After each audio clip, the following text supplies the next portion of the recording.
بلکہ ہماری زندگی عبادت والی بنے. ہم کو اللہ نے عبادت کے لیے پیدا کیا ہے، اور عبادت سمجھانے کے لیے اللہ نے ہزاروں رسول دنیا میں بھیجے ہیں تاکہ وہ دنیا میں آ کر لوگوں کو اللہ کی عبادت اور اطاعت سمجھائیں. کیوں کہ اللہ کا راضی ہونا ضروری ہے. سب سے بڑی چیز کیا ہے کہ سب سے بڑی چیز اللہ کا راضی ہونا ہے. ورضوان من اللہ اکبر، ورضوان من اللہ اکبر، کہ اللہ کا راضی ہو جانا یہ سب سے بڑی بات ہے. کہ اللہ راضی ہو گیا کہ کام ہو گیا. عیسیٰ علیہ السلام سے کسی نے پوچھا کہ سب سے زیادہ خطرناک چیز، سب سے زیادہ ڈرنے کی چیز کیا ہے؟ عیسیٰ علیہ السلام نے یہ جواب دیا کہ اللہ کا ناراض ہونا، اللہ کا غضبناک ہونا. کہ اللہ غضبناک ہو گئے، اللہ ناراض ہو گئے کہ ساری حالت تہس نہس ہو جائے گی. کہ اللہ کی ناراضگی کہ طاقتوروں کی کمر توڑ دے گی. ہاں اللہ نے کچھ، ہم نے کتنوں کی کمریں توڑی ہے. قسمنا من قرية بطرت معيشتها وتلك مساكنهم، کہ کتنے بستی والے ہیں جو اکڑ میں تھے، اللہ فرماتے ہیں ہم نے ان کی کمر توڑ دی، وہ قیامت تک نہیں اٹھیں گے. کمر ٹوٹ جاتی ہے تو جاننا نہیں چل سکتا. انسان ہو کے جاندار ہو تو کمر ٹوٹ گئی. اللہ فرماتے ہیں ہم نے ان کی کمر توڑ دی ہے، اب وہ قیامت تک نہیں اٹھیں گے. یعنی ان کو تہس نہس کر دیا ہے اپنی قدرت سے. اس لیے عیسیٰ علیہ السلام فرماتے تھے کہ اللہ کا ناراض ہونا یہ سب سے زیادہ خطرناک ہے. آدمی کوئی حرکت ایسی نہ کرے کہ جس سے اللہ ناراض ہو. اللہ بہت بڑے ہیں، سب کچھ اس کا ہے، کسی کا کچھ نہیں ہے. سب کچھ اس کا ہے کہ اللہ کا. زمین ہو، آسمان ہو، ساری چیزیں اسی کی ہے، اسی نے پیدا کی ہے، اور اسی کے فیصلے سے سب چیزیں چلتی ہے. کسی کا فیصلہ نہیں چلتا، اللہ کا فیصلہ چلے گا. جی ہاں، زمینوں میں، آسمانوں میں. زمین میں اللہ کی عبادت ہوگی، آسمانوں میں بھی اللہ کی عبادت ہوتی ہے. آسمانوں میں سب سے زیادہ عبادت ہوتی ہے. زمین میں تو گناہ بھی ہوتے ہیں، آسمانوں میں عبادت ہی ہوتی ہے. حدیث شریف میں ایک بارش جگہ بھی آسمان میں خالی نہیں ہے. 7 آسمان ہے، 7 آسمان ہے، ہر آسمان کے بریچے ہیں. ایک بارش زمین، ایک بارش جگہ بھی آسمانوں میں خالی نہیں ہے. کوئی نہ کوئی فرشتہ وہاں عبادت میں اللہ کے سامنے مشغول ہے.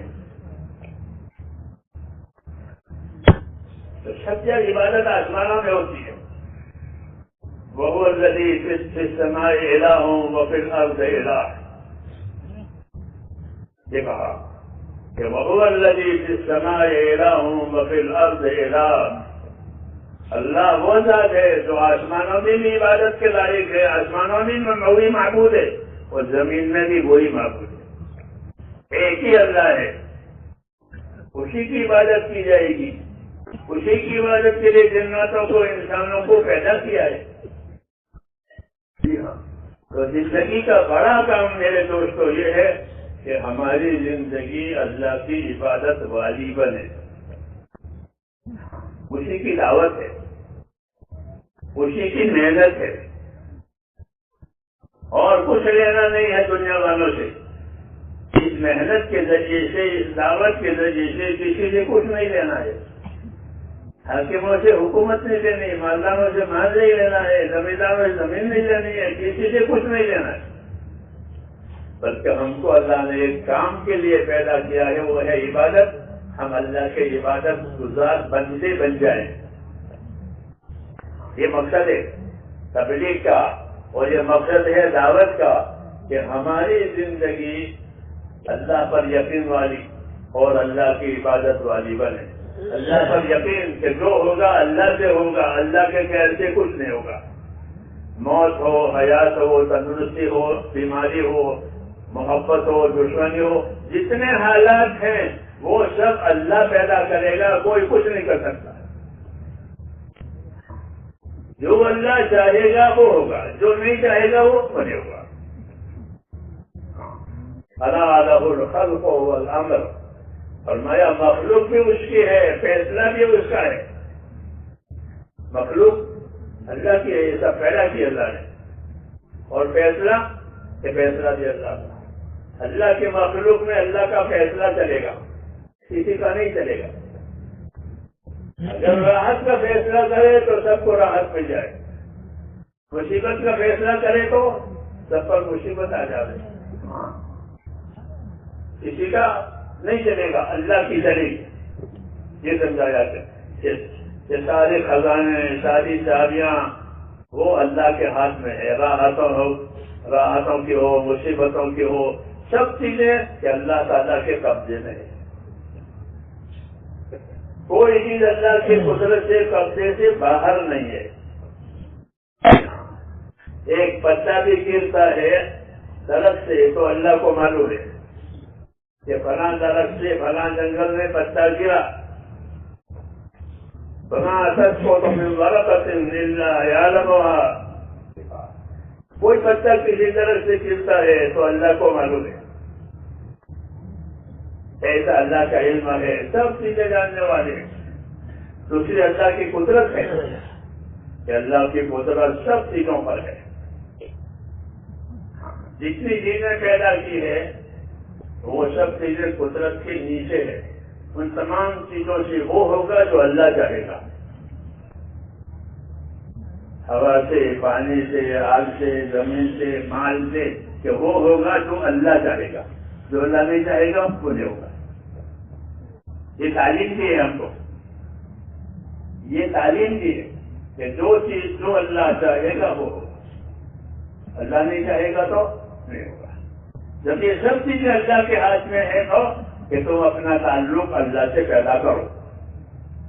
جب اس کے ہاتھ میں سب کچھ ہے تو اسی سے تعلق پیدا کرو. جس کے ہاتھ میں کچھ نہیں ہے اس کے پیچھے کیوں جاتے ہو؟ جس کے ہاتھ میں چابیاں ہیں اس سے اس کے پاس جاؤ. یہی میرے دوستوں دعوت اور تبلیغ کا مقصد ہے کہ ہمارا تعلق اللہ تعالیٰ سے صحیح ہو جائے. سمجھ میں آئی نا بات؟ میری بات کو سمجھ آئے نا کہ ہمارا تعلق اللہ سے صحیح ہو جائے, کہ اللہ ہم سے ناراض نہ ہو بلکہ اللہ ہم سے ہر وقت راضی ہو. یہ ضروری ہے. اچھا, اس کا فائدہ کیا ہوگا؟ اللہ راضی ہوں گے تو کہ اللہ راضی ہوں گے تو حالات صحیح ہو جائیں گے. آج لوگ حالات سے پریشان ہیں. ہاں, ہر طبقہ اپنے حالات سے پریشانیوں میں ہے. یہ کیوں؟ یہ اللہ کے ناراض ہونے کی نشانی ہے کہ اللہ ناراض ہے, اس لیے حالات بگاڑ دیے ہیں. حضور صلی اللہ علیہ وسلم جب مدینہ منورہ تشریف لے گئے ہجرت کر کے, اور لوگوں سے آپ کا ملنا ہوا, لوگوں نے آپ کا استقبال کیا, تو وہاں آپ نے ایک بیان فرمایا تھا. پہلا بیان کہاں؟ ہاں یاد رکھو, کہاں بیان ہوا؟ مدینہ میں. پہلا بیان ہوا ہجرت میں. تو اس بیان میں کیا فرمایا تھا؟ وہ بیان کتابوں میں ہے. بیچارے مسلمان کتابیں پڑھتے نہیں ہیں. ہاں, کتابیں نہیں پڑھتے, دین کی باتیں نہیں پڑھتے, دین سے بے خبر ہے, اللہ رسول کی باتوں سے بے خبر ہے. دعوت و تبلیغ اس لیے ہے کہ ہم اللہ کی طرف سے ہم پر کیا کیا ذمہ داریاں آتی ہے اس سے ہم واقف ہو جائیں. اس لیے تبلیغ ہے. تبلیغ خالی نکل جانے کے لیے نہیں ہے بلکہ اپنی ذمہ داریوں کو سمجھنے کے لیے تبلیغ ہے کہ مجھ کو اللہ نے پیدا کیا ہے, مجھ کو اللہ نے دین دیا ہے, میری کیا ذمہ داری ہے. ہاں, ذمہ داریوں کے سمجھنا اور ذمہ داری سمجھ کر اپنے آپ کو اس کا پابند کرنا, اس کا نام تبلیغ. تو میں وہ مدینہ منورہ کی بات کر رہا تھا کہ آپ نے مدینہ منورہ پہنچ کر کے لوگ آپ کے استقبال کے لیے, آپ کے ملاقات کے لیے مشتاق سے تیار انتظار ہو رہا تھا.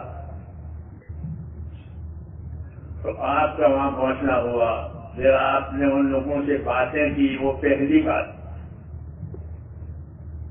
بات ملاقات کے وقت میں وہ کیا بات تھی؟ وہ بات یہ تھی کہ من اصلح ما بینہ و بین اللہ اصلح اللہ ما بینہ و بین خلقہ. یہ فرمایا, اور بھی باتیں فرمائی تھی. یہ ایک بات تھی جو اس مجمع میں ہمیں کہنی ہے. جی ہاں, کیونکہ آپ نے مجمع میں کہی ہے. جی ہاں, تو یہ بھی ایک سنت کہ جو بات آپ نے مجمع سے وہاں کہی ہے وہ بات ہماری زبان سے بھی اور ہمارے کانوں سے بھی ہم سن لیں.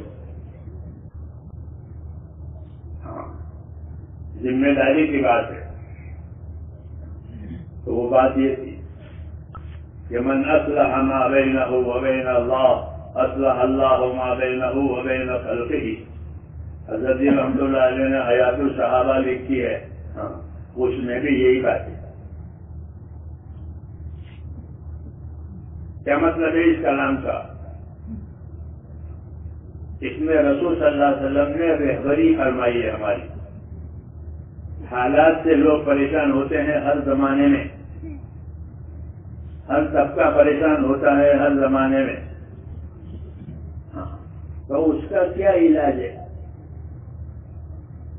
تو وہ علاج کی طرف اشارہ ہوا ہے کہ من اصلح ما بینہ و بین اللہ اصلح اللہ ما بینہ و بین خلقہ.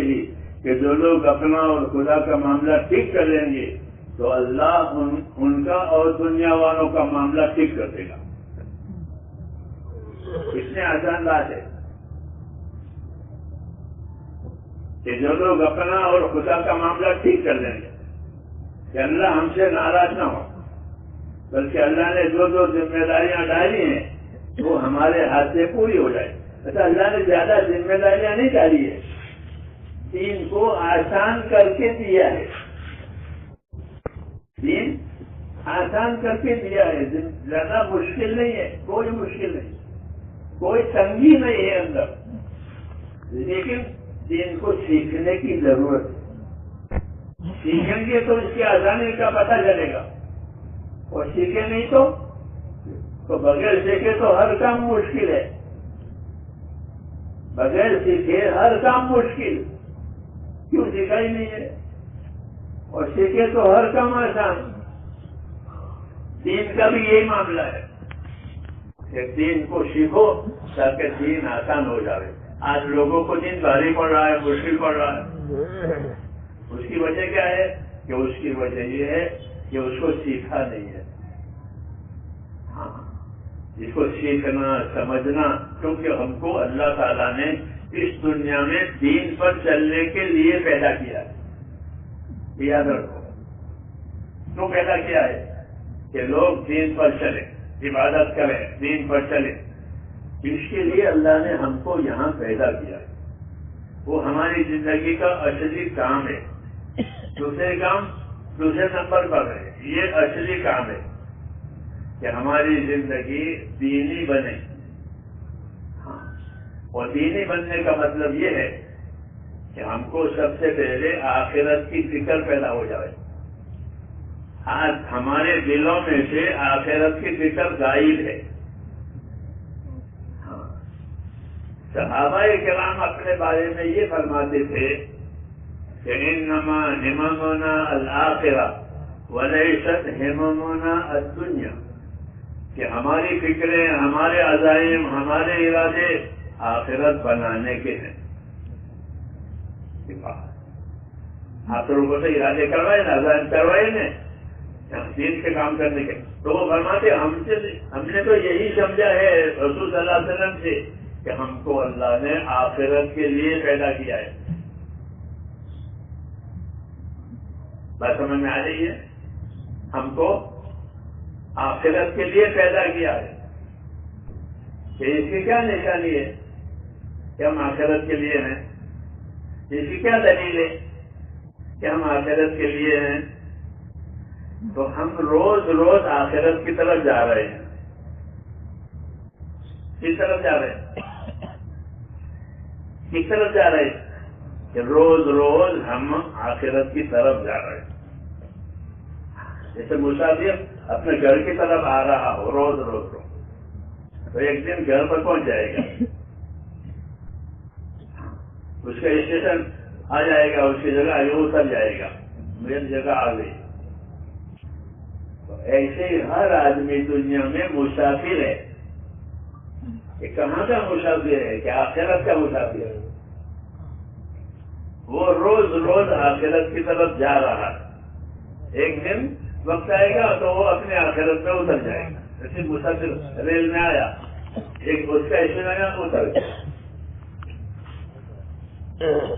تو ہمارے نام حضور صلی اللہ علیہ وسلم کا یہی پیغام ہے.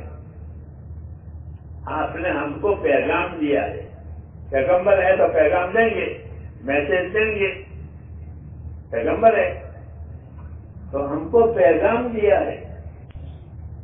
ہاں، وہ پیغام یہ ہے کہ ان الدنیا خلقت لکم وانکم خلقتم للآخرہ. یہ پیغام ہے. ہاں، آج کل تو میسج اور پیغاموں کی دنیا ہے نا کہ آپ کے نام یہ پیسے، یہ میسج ہے، یہ میسج ہے. تو ہم سب کے نام یہ میسج، یہ پیغام ہے. کیا پیغام ہے؟ ان الدنیا خلقت لکم وانکم خلقتم للآخرہ.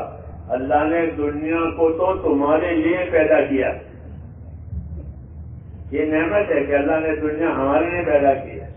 یہاں کا سونا، یہاں کی چاندی، یہاں کے کپڑے، یہاں کے پھل، یہاں کی زمین، یہ کس کے لیے ہے؟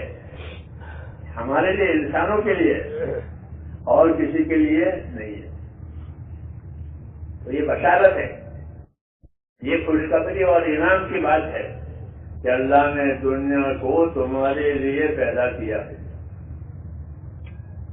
اور تم کو آخرت کے لیے پیدا کیا ہے. یہ پیغام ہے، یہ دعوت ہے.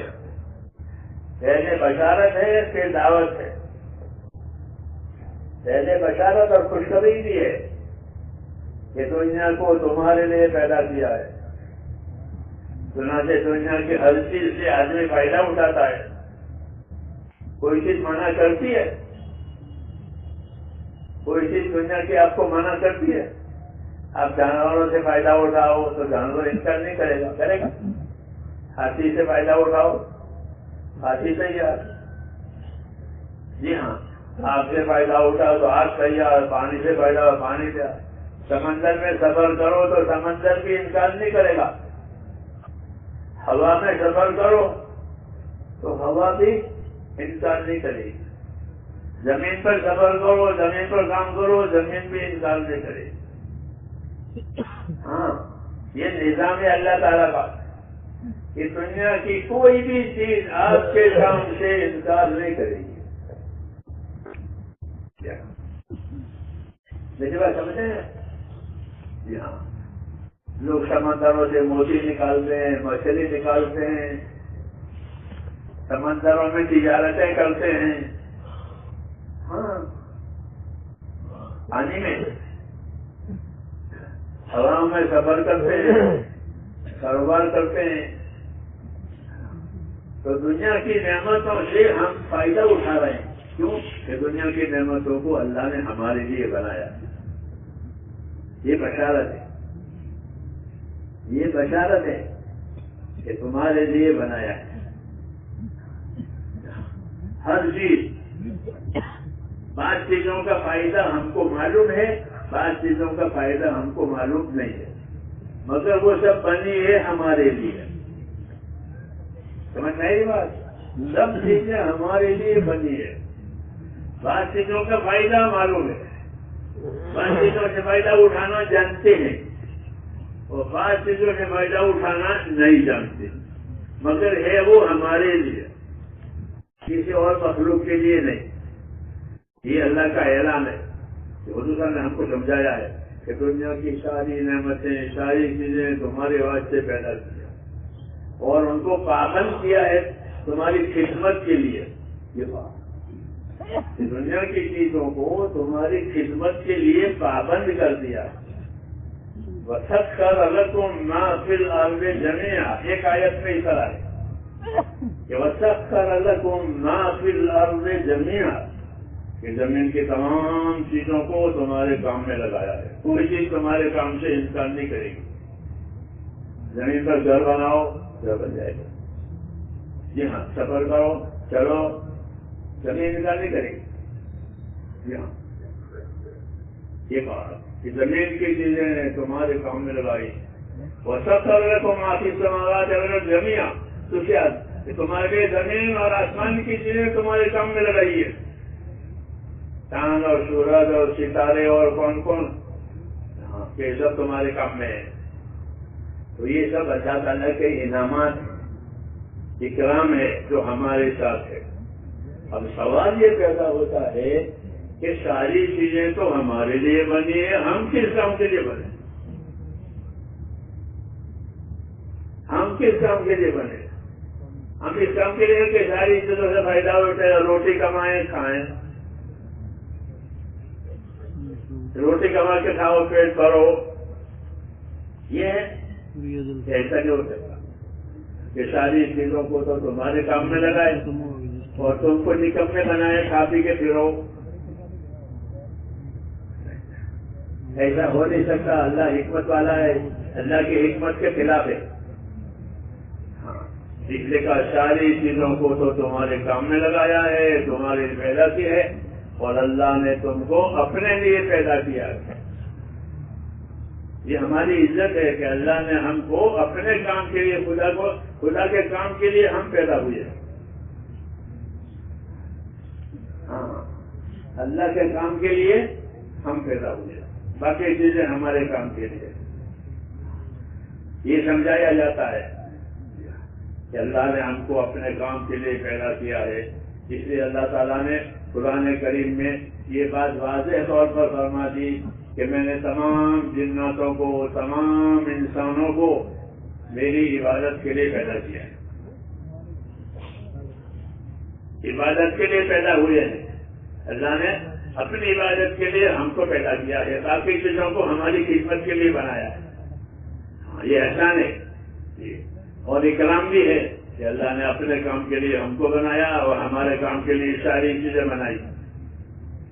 تو کتنا بڑا انعام ہے. اس لیے میرے دوستوں، اللہ تعالیٰ نے ہم پر جو اکرام کیا ہے وہ یہ کیا ہے کہ عبادت کے لیے پیدا کیا ہے، اور عبادت کرنا یہ ہماری زندگی کی ذمہ داری ہے. عبادت کرنا کیا ہے کہ ہماری زندگی کی ذمہ داری ہے.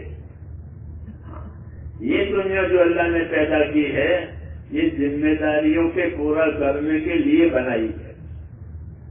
خواہشوں کے پورا کرنے کے لیے، منچاہیوں کے لیے دنیا نہیں بنی ہے. ہاں، اس کا ایک وقت مقرر کیا ہے اللہ نے. اس کا دنیا کی دو قسمیں ہیں.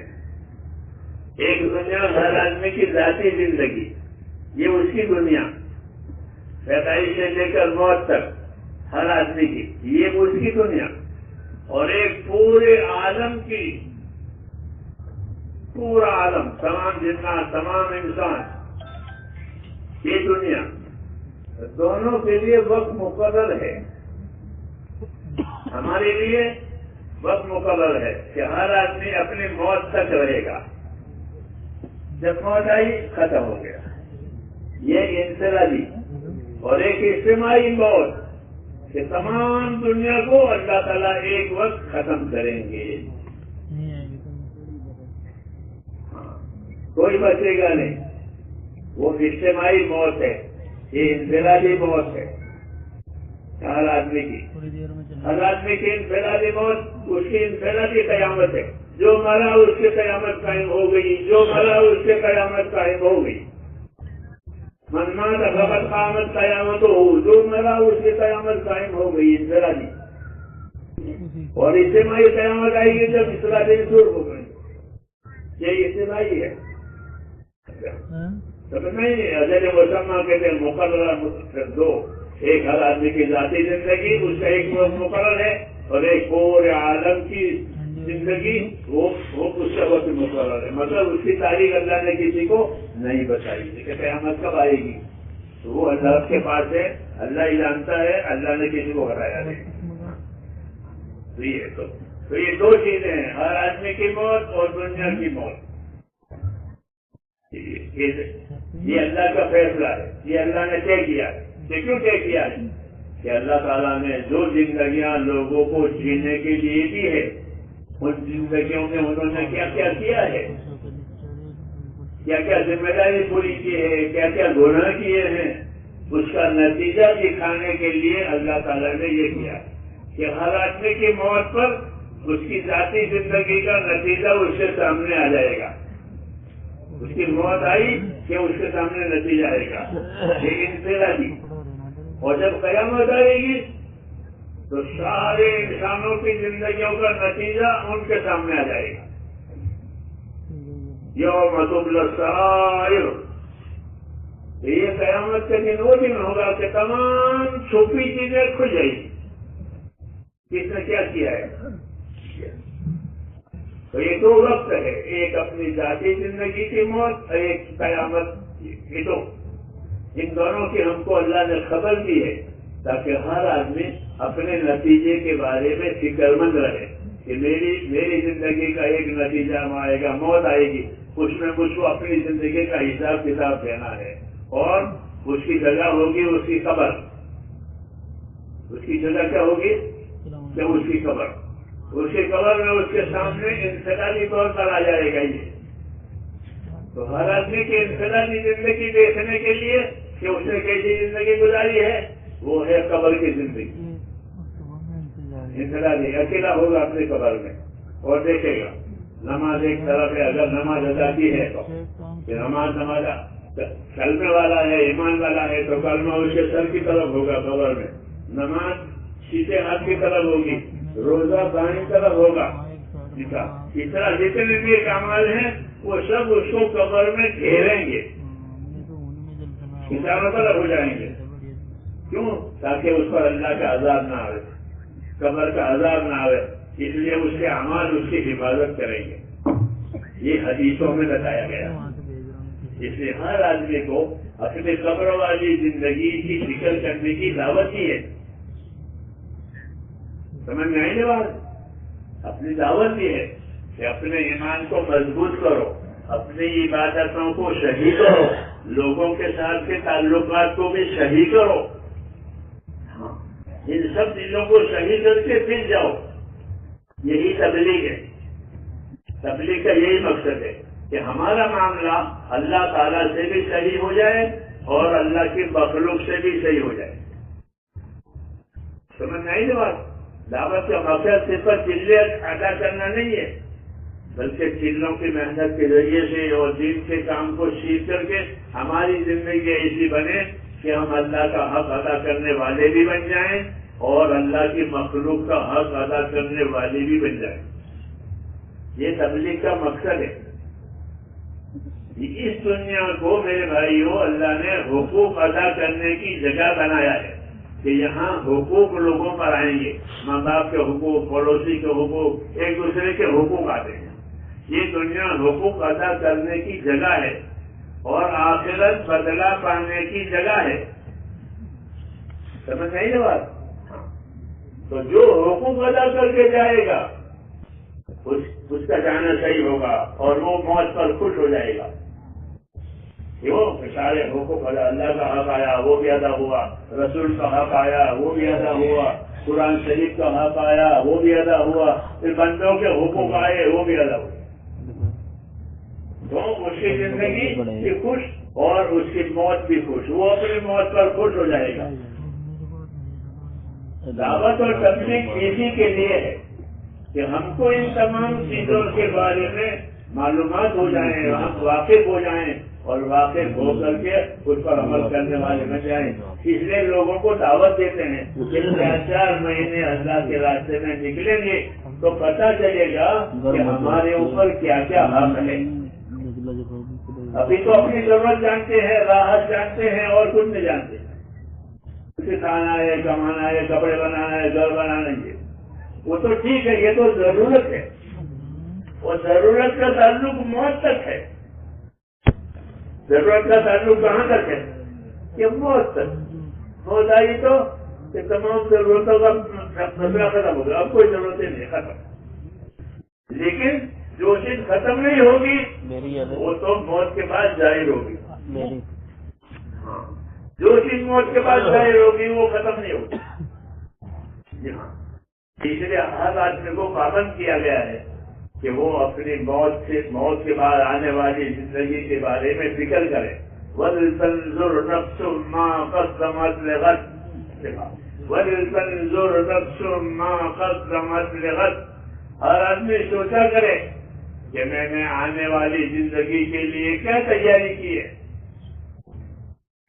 ایک زندگی مجھ کو ابھی بھی ہے، ماں کے پیٹ میں سے نکال کر، پھر ایک دنیا میں سے نکال کر قبر میں، اور قبر میں سے نکال کر قیامت میں، اور قیامت میں سے نکال کر آخرت میں۔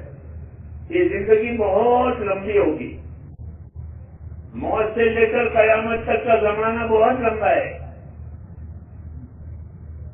موت سے لے کر قیامت تک کا زمانہ بہت لمبا، پھر قیامت کا زمانہ تو وہ بھی بہت لمبا، پھر قیامت کے بعد آخرت ہے وہ بہت لمبا۔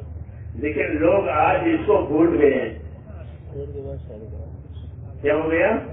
یہ بھول گئے ہیں، حالانکہ یہ بات ہر آدمی کے سامنے آنے والی ہے، کوئی اس سے بچے گا نہیں۔ یہ دور ہر ایک کے سامنے، تو دعوت اور تبلیغ کے ذریعے سے میرے دوستوں یہ بات چاہی جاتی ہے کہ ہر مسلمان اپنی آخرت کے بارے میں فکر کرے، اور آخرت کی تیاری کرنے کے لیے اللہ نے ہم کو دین دیا ہے۔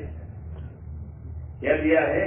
جیسے دنیا کے گزارے کے لیے مال دیا ہے، دنیا میں گزارے کے لیے مال دیا ہے، ایسے ہی آخرت کی زندگی میں کامیاب کرنے کے لیے دین دیا ہے۔ اس لیے وہ دین اپنی زندگیوں میں لانا ہے۔ ایک تو دین کو جاننا ہے، وہ الگ ہے، اور ایک اپنی زندگی میں لانا ہے۔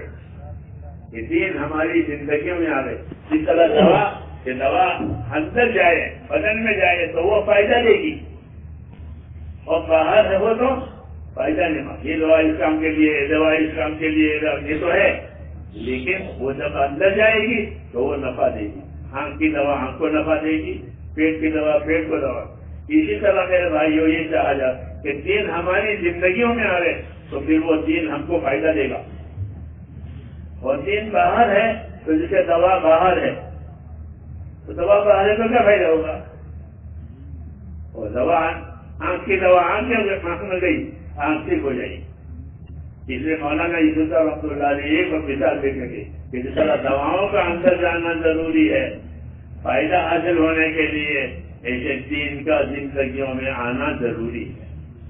سب سے پہلے ایمان دلوں میں آ رہے، ایمان دلوں میں آ رہے، لا الہ الا اللہ محمد الرسول اللہ، یہ ہمارا ایمان ہے۔ کہ اس کلمے کو پڑھا کرو، حدیثوں میں اس کلمے کو کثرت سے پڑھا کرو، کم سے کم روزانہ 100 مرتبہ پڑھے اس کو۔ کتنا بتاؤ تو کیا ملے گا؟ ہاں یہ بھی جاننا ضروری، کیونکہ آدمی نے مجھے کیا ملے گا تو شوق ہوگا اس کو، اور یہ کہ ہم سے کیا لینا کیا دینا، تو کہ روزانہ جو آدمی لا الہ الا اللہ کو 100 مرتبہ پڑھے گا تو کل قیامت میں وہ اس طرح اٹھے گا کہ اس کا چہرہ 14 رات کے چاند کی طرح چمکدار ہوگا۔ کتنی بڑی بات ہے، 100 مرتبہ پکڑنا مشکل ہے. لا الہ الا اللہ لا الہ الا اللہ لا الہ. جی ہاں، تو اس کا یہ فضیلت بتائی کہ جو اس کو پڑھیں گے تو وہ قیامت وہ قبر سے اس طرح اٹھیں گے جس سے اللہ چاند کی طرح روشن ہوگا. ایک مرتبہ حضور صلی اللہ علیہ وسلم کے پاس جبریل آئے تو آپ کو اداس دیکھا کہ آپ اداس ہیں. میری بات سمجھے نا، غم میں ہیں. تو آپ نے جبریل نے پوچھا آپ کو کیا غم ہے، آپ کیوں اداس ہیں؟ آپ نے فرمایا مجھ کو میری امت کا غم ہے، مجھ کو میری امت کا غم ہے کہ میری امت کا کیا ہوگا، اس لیے میں اداس ہوں. جو بھائی میرے بات سن رہے ہیں یا سو گئے بیٹھے بیٹھے؟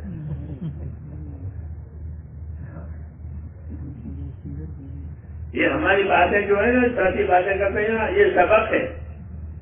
اجتماع کے معنی سبق یاد کر کے جانا، یہ مطلب ہوتا ہے اجتماع کا. جیسے مدرسوں میں سبق یاد کرتے ہیں بچے، ایسے بڑوں کے لیے یہ مدرسہ ہے. اور یہ باتیں بطور سبق کے ہیں کہ بھول جاؤ گے کوئی فائدہ نہیں ہوگا، یاد ہوگا تو فائدہ ہوگا. ہاں بھول گیا برباد، اس لیے ان باتوں کو یاد رکھنا ہے. تو آپ کو اداس پایا کہ آپ اداس ہیں، تو آپ نے فرمایا مجھ کو میری امت کا غم کہ ان کا کیا ہوگا آخرت میں، دنیا تو گزر جائے گی. جی ہاں، تو حضرت جبریل علیہ السلام نے کہا ہمارے ساتھ چلو، اور آپ کو ایک قبرستان میں لے گئے.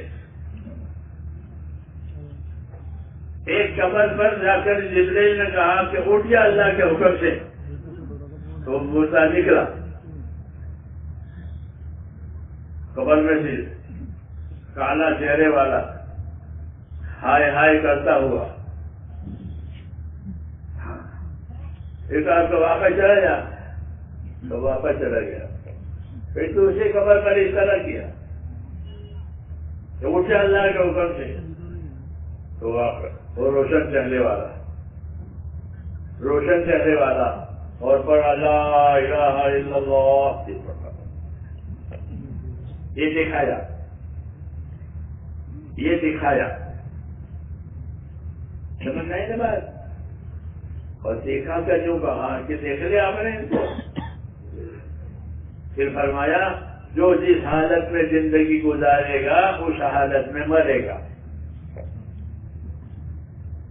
ایمان کے ساتھ اللہ کے حکموں کے ساتھ زندگی گزاری ہے تو وہ مرے گا اور اٹھے گا تو نور والا اٹھے گا، نورانی. ایمان کا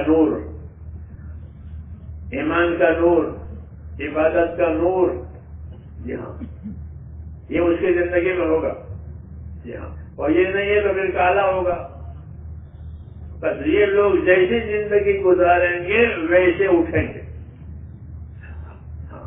کیونکہ آپ اداس تھے کہ میری امت کا کیا حال ہوگا، کوئی بتایا تو کیا مطلب ہوا کہ اب رہبری ہو گئی کہ اپنی زندگیوں کو صحیح کریں گے تو دنیا کی زندگی کے حالات بھی صحیح ہوں گے اور آخرت کے حالات بھی صحیح ہوں گے. جب قبر میں اٹھے گا تو نورانی ہوگا. یہ جبرائیل علیہ السلام نے آپ کو بتا کر پھر آپ کے ذریعے سے ہم کو یہ بات پہنچی، آپ کے ذریعے سے یہ حدیثیں ہم کو پہنچی ہے. کیوں؟ تاکہ ہم اپنی زندگی کا رخ صحیح کریں.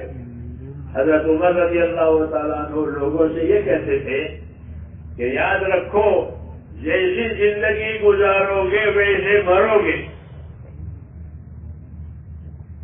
جیسی زندگی گزارو گے ویسے مرو گے، اور جیسے مرو گے ویسے قبروں سے اٹھو گے. یہ حساب کتاب ہے. اس لیے دعوت دی ہے کہ اپنی زندگی ہمیں ایک تو ایمان والی بنانی ہے. کیسے بنانی ہے؟ کہ ہمارا تعلق اللہ تعالیٰ سے صحیح ہو جائے، اللہ ہم سے ناراض نہ ہو، کیونکہ اللہ کے ہاتھ میں سب کچھ ہے. کہ اللہ ناراض ہو گیا پھر کچھ نہیں ہے، زمین آسمان سب ہمارے خلاف ہو جائیں گے. کیوں؟ اللہ ہی ناراض ہے. جب اللہ ناراض ہوتا ہے تو ساری مخلوق بھی ناراض، ہاں، اور اللہ راضی ہوتے ہیں تو ساری مخلوق بھی راضی۔ اس لیے میرے دوستوں ہم کو یہ بات سمجھائی ہے کہ اللہ کو راضی کرنے سے سارے حالات صحیح ہو جائیں گے، اور اللہ کو ناراض کرنے سے سارے حالات برباد ہو جائیں گے۔ اس لیے یہ دیکھنا ہے کہ اللہ کس سے راضی ہے، اور ایک تو اللہ ایمان سے راضی ہے۔ کس سے راضی ہے؟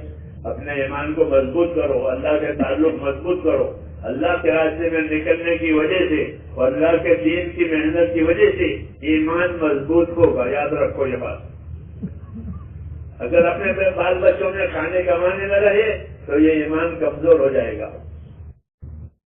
بعض مرتبہ موت کے جھٹکے کی وجہ سے آدمی اپنا ایمان کھو دیتا ہے اور دنیا سے بے ایمان جاتا ہے، موت کا جھٹکا لگتا ہے۔ اس نے کہا کہ اپنے ایمان میں قوت پیدا کرو۔ کیا پیدا کرو؟ اپنے ایمان میں قوت پیدا کرو، اللہ کے تعلق کو مضبوط کرو۔ اللہ کا تعلق مضبوط ہوتا ہے اللہ کے حکموں پر چلنے سے۔ جتنا ہمارا چلنا اللہ کے حکموں پر ہوگا اتنا ہمارے ایمان میں قوت آئے گی، اللہ کا خوف پیدا ہوگا، اللہ کی رحمت کی امیدیں اندر پیدا ہوگی، دعاؤں میں قبولیت ہوگی، عبادت میں جی لگے گا۔ یہ ساری چیزیں اس سے پیدا ہوتی ہے۔ اس لیے دعوت کا یہ جو راستہ ہے اور دعوت کی جو یہ محنت ہے اس میں یہ باتیں پیدا ہوتی ہیں۔ اس لیے لوگوں کو یہ بات کہی جاتی ہے کہ دین کی محنت کرو تاکہ زندگیوں میں دین آئے، یعنی ایمان میں قوت آئے، ہماری عبادتیں صحیح ہو جائے۔ ایمان اور عبادتیں صحیح ہوتی ہے تو اخلاق اور عادتیں صحیح ہو جاتی ہیں، ورنہ دنیا میں اخلاق عادتیں بگڑ جاتی ہے۔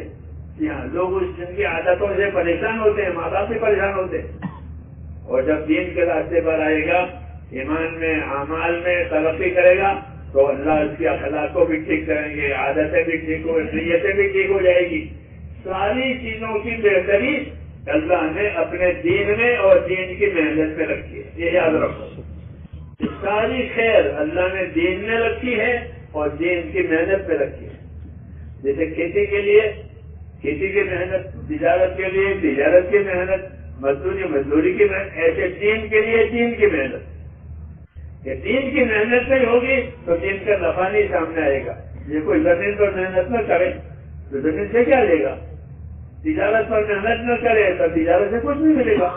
لوگ اپنی چیزوں پر، تجارتوں پر، زمینوں پر محنت کر کے اس کا نفع لیتے ہیں۔ دین پر محنت کریں گے تو پھر دین کا نفع آئے گا۔ حدیثوں میں ہے کہ دین کی محنت ضرور کرو، علیکم بالجہاد فی سبیل اللہ، کہ دین کی محنت ضرور کرو۔ کہ کیا فائدہ ہوگا؟ فرمایا کہ دین کی محنت کرو گے تو اللہ تمہارے غم کو اور پریشانیوں کو اٹھا لیں گے۔ ہاں، غم اور پریشانیاں دور کرنے کا یہی راستہ ہے کہ دین کی محنت کرو۔ کہ دین کی محنت جنت کے دروازوں میں سے ایک دروازہ ہے، حدیثوں میں کہ دین کی محنت کر گیا گویا دروازے پر پہنچ گیا، جنت کے دروازے پر۔ کہ دین کی محنت ضرور کرو، کہ دین کی محنت جنت کے دروازوں میں سے ایک دروازہ ہے ایک، اور اللہ دین کی محنت کی وجہ سے تمہاری پریشانیوں کو اٹھا لے گا۔ آج لوگ پریشان ہیں، لوگ پریشان ہیں، حالانکہ ایمان ہمارے پاس ہے، ایمان میں تو برکت ہوتی ہے اور ایمان کی وجہ سے برکتیں ملتی ہے، ایمان کی وجہ سے دعائیں قبول ہوتی ہے، ایمان کی وجہ سے پریشانیاں ختم ہوتی ہے۔ لیکن چونکہ ہمارے ایمان میں قوت نہیں ہے، جی ہاں، باپ دادوں والا ایمان ہے، اب دادے مسلمان تھے، ہم بھی مسلمان ہیں، تو وہی ہے پرانا۔ تو جس طرح زمین جائیداد باپ نے چھوڑی ہے، دادا نے چھوڑی ہے، اس پر گزارا نہیں کرتے لوگ، بلکہ اس کو بڑھاتے ہیں۔ بڑھاتے نہیں بڑھاتے، یہ تو ہمارے دادا کے زمانہ تھا، یہ ہم نے کیا۔ تو بھائی ایسے دین بھی دادا کے زمانے کا چلا آ رہا ہے کہ اس کو بڑھاؤ، اور بڑھانے کی کیا شکل ہے کہ دین کی محنت کرو۔ کیا کرو تو پھر ایک دین بڑھے گا، اندر خدا کا خوف پیدا ہوگا، پہلی بات اندر۔ اور جس کے دل میں خدا کا خوف پیدا ہوا وہ برائیوں سے بچ جائے گا اللہ کے خوف کی وجہ سے۔ ہاں، خوف نہیں ہے تو آزاد ہو جاتا ہے، ڈرتا نہیں ہے. اس لیے اللہ کا خوف پیدا کرنا ضروری ہے تاکہ اللہ کی نافرمانی سے بچے, اللہ کی سزا سے بچے. تو اللہ کا خوف پیدا کرنے کا راستہ بھی یہی ہے کہ اللہ کے راستے میں پھرے اور اللہ کی باتیں سنیں. اللہ کی دو قسم کی باتیں ہوگی. ایک بات اللہ کی یہ ہوگی کہ فلاں عمل نیک ہے, اس سے کرو گے تو کیا ملے گا, فلاں عمل برا ہے اس کی کیا سزا ہوگی. یہ باتیں اللہ کے راستے میں نکل کر سنائی جاتی ہے کہ نیک عمل پر اللہ کیا کیا دیں گے اور گناہ والے عملوں پر اللہ کیا کیا سزا دیں گے. یہ اللہ کے راستے میں نکل کر سنائی جاتی ہے یہ باتیں. اس سے اندر قوت پیدا ہوتی ہے, خوف پیدا ہوتا ہے. اس کو فضائل کہتے ہیں.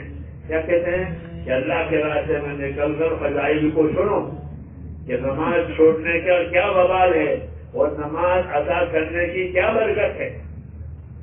کہ فجر کی نماز پڑھی تو فجر کی نماز پڑھنے پر کیا ملے گا. تو حدیث میں ہے کہ جس نے فجر کی نماز پڑھی تو اللہ اس کا ضامن ہے. کوئی آدمی کیس میں مقدمے ہوتا ہے ضمانت پر چھڑاتے ہیں اس کو, چھوڑاتے ہیں ضمانت پر چھوڑو اس کو. لوگ اس کے ضامن بنتے ہیں کہ یہ کچھ کرے گا نہیں, ہم ضامن ہیں. تو اللہ کہتے ہیں جو فجر کی نماز پڑھے گا وہ میری حفاظت اور ضمانت میں آ گیا. جس نے فجر کی نماز پڑھی وہ اللہ کی ضمانت اور حفاظت میں آ گیا. کتنا بڑا انعام ہے. اب یہ اللہ کی حفاظت میں زندگی گزارے گا, روز فجر کی نماز پڑھے گا, روز اللہ کی ضمانت اور حفاظت میں آیا. ہاں, یہ جو عمل ہم کرتے ہیں اس کا فضیلت, اس کی برکت, اس کا نتیجہ کیا ہے وہ جاننا ضروری ہے. یہ نماز مسلمان نماز پڑھیں گے, کیا پڑھیں گے کہ مسلمان 500 نمازیں ادا کریں گے کہ 500 نمازوں پر کیا انعام ملے گا. تو کہ بڑا انعام ملے گا. کیا ملے گا؟ بڑا انعام ملے گا نمازوں پر. تو وہ بڑا انعام کیا ہوگا؟ یہ بڑا انعام یہ ہے انی معکم لئن اقمتم الصلاۃ وآتیتم الزکاۃ وآمنتم برسلی. اس سے بڑا کوئی انعام نہیں ہے. اللہ کہتے ہیں مسلمانوں سے کہ اگر تم نمازوں کے ادا کرنے والے بن گئے, زکات دینے والے بن گئے, میرے نبی کے طریقے پر چلنے والے بن گئے تو میں تمہارے ساتھ ہوں. اللہ کا ساتھ ہو گیا. اللہ سے بڑا کوئی نہیں, اللہ سے بڑا ساتھ دینے والا کوئی نہیں. یہ بڑا انعام ہے ایمان والوں کے لیے کہ وہ نمازیں کریں گے, ادا کریں گے, اللہ کہتے ہیں میں تمہارے ساتھ. اب کوئی مسئلہ ہی نہیں ہے, اللہ ہمارے ساتھ ہے, لیکن ہم نے نماز چھوڑ دی ہے تو اللہ کا ساتھ اب نہیں ہے. اس لیے میرے دوستوں یہ نیت کرنی ہے کہ ہم اپنی نمازوں کو برابر ادا کریں گے. یہ نیت کرتے ہو نہیں کرتے؟ ہاں, یہ دعوت ہے کہ نماز ادا کرنے سے بندہ اللہ کی حفاظت میں بھی آتا ہے اور بندے کے لیے اللہ کی مدد بھی ہوتی ہے, اور دعا بھی نماز پڑھنے سے قبول ہوتی ہے. ہاں, نماز پڑھنے کی وجہ سے دعاؤں میں قبولیت آتی ہے. اس لیے ہم کو اس کا حکم ہے اور یہ بڑا انعام ہے کہ انی معکم لئن اقمتم الصلاۃ وآتیتم الزکاۃ وآمنتم برسلی, کہ میں تمہارے ساتھ ہو جاؤں گا مدد کے لیے جب تم نمازیں قائم کرو گے, زکاتیں دو گے, رسول کے طریقے پر چلو گے. ہاں, اللہ نے مال دیا ہو تو زکات دے, تندرستی دی ہے تو نمازیں ادا کرے, اور نماز ایسی ادا کرے کہ جو اللہ کو پسند آئے. ایک تو سر سے اترتی, کیسی سر سے اترتی تو اتر گئی, کہ نہیں سر سے اترتی نہیں. نماز نور والی, کیسی نماز نور والی. حدیث میں الصلاۃ نور, نماز میں نور ہے, نماز میں نور ہے. دنیا میں ان آنکھوں سے نماز کا نور نظر نہیں آئے گا, یہ بتا دیتے ہیں آپ کو. ہاں, ان آنکھوں سے وہ نور نظر نہیں آئے گا. اس کے دیکھنے کے لیے دوسری نظر ملے گی. تو ہر آدمی قبر میں اپنی نماز کا نور دیکھے گا اگر ادا کی ہے تو. ادا کی ہے تو نماز کا نور وہ اپنی قبر میں دیکھے گا، کیونکہ الصلاۃ و نور، نماز میں روشنی ہے، نماز میں نور ہے، نماز میں روزی کی برکت ہے، نماز میں دعا کی قبولیت ہے، یہ سب نماز کے فائدے ہیں۔ اس لیے میرے دوستوں، ہماری زندگی کی ذمہ داریوں میں سے یہ ہے کہ ہم اپنی نمازوں کو صحیح پڑھیں۔ کیا کریں؟ صحیح پڑھیں۔ غلط کوئی چیز ہوتی ہے اس کی کوئی قیمت آتی نہیں ہے، جو چیز صحیح ہوتی ہے اس کی قیمت ملتی ہے، کھوٹی چیزیں ہیں اس کی قیمت نہیں ہوتی۔ اس لیے ہماری ذمہ داری ہے اللہ کے راستے میں نکل کر اپنی نمازوں کو صحیح کریں۔ بڑا فائدہ یہ ہے اللہ کے راستے میں نکلنے کا کہ آدمی اللہ کے راستے میں نکل کر نمازی بن جاتا ہے۔ کیا بن جاتا ہے؟ نمازی بن جاتا ہے۔ اچھی طرح 40 دن لگائے تو نمازی ہو گیا۔ 200 نمازیں پڑھے گا چلے میں، کتنی نمازیں ہوتی ہیں چلے کی؟ 200 نمازیں پڑھی، 200 نمازوں کا نور ملا جی ہاں اندر۔ یہ تو اگر راستہ اس روشنی میں اس کو سوجے گا، جیسے روشنی ہوتی ہے تو راستہ سوجتا ہے، اس طرح وہ نور ہوگا تو آدمی دنیا میں صحیح راستے پر چلے گا، غلط راستے سے اپنے آپ کو بچا لے گا۔ اور نماز نہیں ہے تو وہ اندھیرے میں ہے، گناہوں میں ہے۔ اس لیے کہا نماز برائیوں سے روکتی ہے، گناہوں سے روکتی ہے۔ اس لیے میرے بھائیوں، ایک ذمہ داری تو ہماری یہ ہے کہ ہم اپنی نمازوں کو اہتمام سے ادا کریں۔ نماز میں اہتمام، جیسے شادیوں کے اہتمام کرتے ہیں لوگ، شادی ہے ہونے والی ہے 1 مہینے پہلے، ایسے نمازوں کا اہتمام کریں۔ اہتمام کرنے میں یہ بھی ہے کہ نمازوں کو سیکھیں۔ کیا کریں؟ سیکھیں نمازوں کو۔ اور نماز سیکھنے کا بہترین راستہ وہ ہے تبلیغ میں نکلنا۔ یہ تو تبلیغ میں نکل گیا انشاءاللہ اس کی نمازیں صحیح ہو جائیں، اگر وہ سیکھے تو ایک دوسرے کو سناوے، سیکھے، دکھاوے۔ جی ہاں، اللہ کے راستے میں نکلنے کی یہ برکت ہے کہ آدمی بے نمازی تھا، نمازی ہو گیا۔ کیا ہو گیا؟ کہ نمازی ہو گیا، نماز اس کو مل گئی اللہ کے راستے میں۔ بعض لوگ ایسے ہوئے ہیں کہ انہوں نے اللہ کے راستے میں نماز نکل کر نمازی بن گئے، اور جو تبلیغ میں نکلنے سے پہلے جو نمازیں چھوٹی تھی وہ بھی ادا کر دی۔ ایسے اللہ توفیق دیتے ہیں۔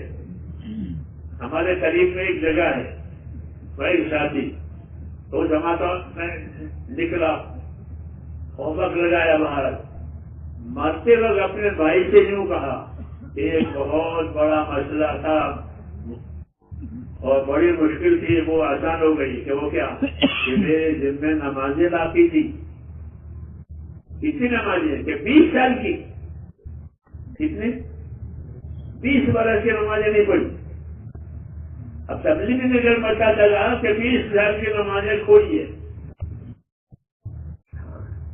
تو وہ روزانہ مغرب سے عشاء تک مسجد میں رہتا تھا، اپنی چھوٹی ہوئی نمازیں حساب کر کے پڑھتا رہتا تھا۔ تو کسی کو بتانے مرتے وقت اپنے بھائی کو بتایا، وہ جو 20 سال کی نمازیں چھوٹی ہوئی تھی الحمدللہ وہ پوری ہو گئی۔ ایسے بھی لوگ ہیں جو ادا کی نمازیں وہ تو ادا کرتے ہیں، چھوٹی ہوئی نہیں پڑھتے۔ یہ کیا ہو رہا کہ اس کام کی برکت سے اللہ ایسی توفیق دیتے ہیں۔ ایسے لوگوں نے زکاتیں نہیں دی ہے تو وہ لوگوں نے زکاتیں دی ہیں، کیونکہ لوگ زکات نہیں دے رہے ہیں پورا حساب سے۔ آج کل یہ مصیبت ہو گئی ہے، زکات مردوں پر بھی ہوتی ہے، عورتوں پر بھی واجب ہوتی ہے، لیکن کون بتاوے؟ علماء سے پوچھتے بھی نہیں ہے کہ کتنی زکات دینی ہے، کب دینی ہے، کس کو دینی ہے۔ پیسے جمع کر کے رکھتے ہیں، پھر مرتے وقت چھوڑ کے جاتے ہیں۔ اس سے بڑا کوئی نقصان نہیں ہے کہ آدمی پیسے جمع کرے اور مرتے وقت چھوڑ جائے۔ اس کو اتنا پچھتاوا ہوتا ہے مگر وہ کسی کو بتا نہیں سکتا کہ مال چھوڑ دیا اور زکاتیں بھی نہیں دی۔ اس میں میرے بھائیوں دعوت کا مقصد یہ ہے کہ جو چیزیں اللہ نے ہم پر فرض کی ہیں وہ فرض ادا ہو جاؤ. نماز ہو تو نماز، زکات ہو تو زکات، روزہ ہو تو روزہ. اللہ نے حج کی طاقت دی ہے تو حج. یہ اللہ کے فرائض ہیں. اللہ کے فرائض کا مطلب سمجھے، یہ اللہ کا حق ہے. کسی کا حق ہوتا ہے قرضہ وغیرہ تو دینا پڑتا نہیں. ایسے ہی یہ فرائض، یہ دو چیزیں فرائض ہیں، وہ اللہ کا حق ہے. اس کو تو ادا کرنا ہی کرنا ہے مرنے سے پہلے. جی ہاں، کیونکہ اللہ کا حق ہے، مر کر کے اللہ کے سامنے جائے گا. اس لیے اس کی تاکید زیادہ کی جاتی ہے کہ سب سے پہلے اپنی نمازوں کو بناؤ، اپنی نمازوں کو صحیح کرو. ہمارے بزرگوں کی یہی رہبر ہے کہ نماز سے پھر باقی زندگی صحیح راستے پر آ جائے گی. یہ نماز کہ وہ بھی با جماعت ادا کرنی ہے. کیسے کرنی ہے؟ با جماعت. کہ نماز با جماعت پڑھو، اس جماعت میں سستی نہ ہو. عبداللہ ابن مسعود رضی اللہ عنہ بڑے صحابی ہیں. وہ ایک عجیب بات کہتے ہیں، وہ ایک عجیب نصیحت کرتے ہیں. وہ کیا کہتے ہیں؟ فرماتے تھے کہ جو آدمی یہ تمنا رکھتا ہو، یہ آرزو رکھتا ہو کہ میں اپنے اللہ سے ایمان کی حالت میں ملاقات کروں. اس حالت میں، ایمان کی حالت میں اللہ سے ملاقات، اس کی یہ آرزو ہو کہ اپنے اللہ سے ایمان کی حالت میں ملنا. ظاہر بات ہے کہ سب مسلمان کی یہی تمنا ہے. کون بے ایمان بن کر اللہ سے ملنا پسند کرے گا؟ کوئی پسند کرے گا کہ بے ایمان بن کر اللہ سے ملے؟